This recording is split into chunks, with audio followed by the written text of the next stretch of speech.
এটার কারণে যেটা হয় ওই সুপার শপগুলো তৈরি হচ্ছে আপনাদেরকে আমরা বলছি বারবার সেটাই খিটাই যাচ্ছে এক হচ্ছে কাস্টমারের সাথে ভালো মান নাই আরেকটা হচ্ছে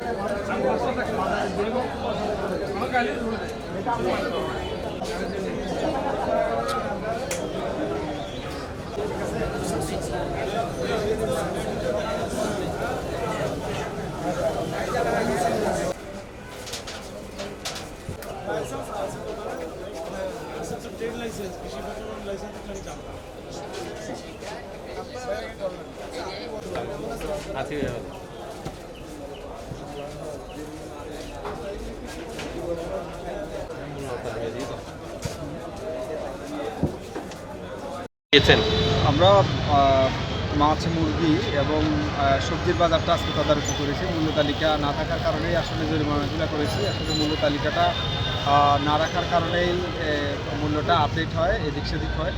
তো আমরা 4টা প্রতিষ্ঠানকে 14,000 টাকা অর্থদণ্ড করেছি সতর্কতামূলক। আর দেখা যাচ্ছে যে অনেক প্রতিষ্ঠান এটা মেনটেন করছে, আর যারা মেনটেন করছে না তাদেরকে আসলে জরিমানা আওতা নিয়ে আসছি। আমরা তদারকি অব্যাহত রাখবো, যাতে যারা মেনটেন করছে না তারা যেন পরবর্তীতে মেনটেন করে, সে বিষয়টা আমরা তদারকি করে আমরা নিশ্চিত করব।